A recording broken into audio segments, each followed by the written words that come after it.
বর্তমান পরিস্থিতিতে দেশের সমস্ত বিরোধী রাজনৈতিক দলগুলিকে আবারও বলবো, মমতা বন্দ্যোপাধ্যায়কে একবার ইন্ডিয়া জোটের মুখ করেই দেখুন না। আগামী 6 মাসে ভারতবর্ষ কোথায় যায় সেটা সবাই দেখতেই পাবেন। রবিবার চুঁচুড়ায় এক জনসভা থেকে এমনটাই বললেন তৃণমূল সাংসদ কল্যাণ বন্দ্যোপাধ্যায়। যে যদি নরেন্দ্র মোদীকে সরাতে হয় তাহলে ইন্ডিয়া জোটের নেতৃত্ব দেওয়া উচিত মমতা বন্দ্যোপাধ্যায়ের হাতে, তবেই নরেন্দ্র মোদী হয়ে। আজও কিন্তু ভারতবর্ষের বিভিন্ন প্রান্তে আমি যাই, ওয়াকফ নিয়ে আমি গেছি, যতই অনেক বক্তৃতা অনেক জায়গায় রেখেছি, প্রতিদিন আমার কাছে ইনভিটেশন আসে, আজ হয় রাজ্যে না ওই রাজ্যে আসুন আপনি বক্তৃতা দিতে, আমার সময় হয়। কিন্তু আমি ভারতবর্ষের বিভিন্ন প্রান্তে গিয়ে আমাকে সবাই যে সম্মান দেখিয়েছে, সেই সম্মান আমি বলতে পারবো না। আমি বিগলিত মানুষের কাছে আমি কৃতজ্ঞ। তার সঙ্গে একটা কথা বলেছে, আপ তো दीदी का सैनिक है ना, इसलिए तो आपके ऊपर हम लोग भरोसा करते हैं।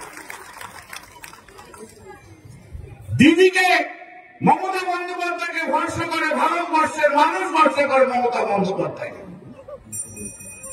আমি কোন ছোট বড় গল্প করছি না।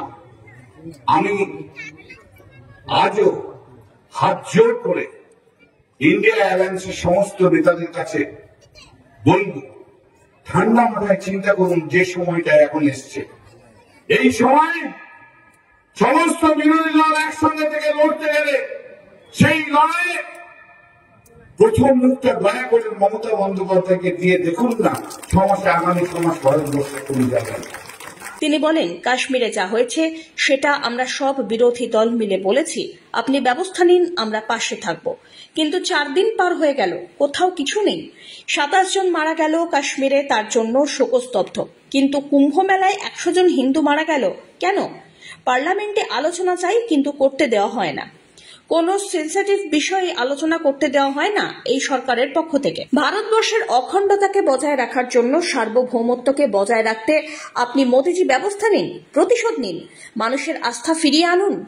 এই মুহূর্তে আপনার উপরে মানুষের আস্থা হারিয়ে গেছে। এই বক্তব্যের পাশাপাশি কল্যাণ এদিন নাম না করে রাজ্যের বিরোধী দলনেতা শুভেন্দু অধিকারীর তীব্র সমালোচনা করেন। চুঁচুড়ার ঘড়ির মোড়ে তৃণমূলের এক প্রতিবাদ সভায় উপস্থিত ছিলেন শ্রীরামপুরের সাংসদ কল্যাণ বন্দ্যোপাধ্যায়। চুঁচুড়ার বিধায়ক অসিত মজুমদার, সভাধিপতি রঞ্জন ধারা সহ তৃণমূলের এক ঝাঁক নেতাকর্মী উপস্থিত ছিলেন সেখানে। হুগলির চুঁচুড়া থেকে তরুণ তাঁতির রিপোর্ট, আজ বাংলা।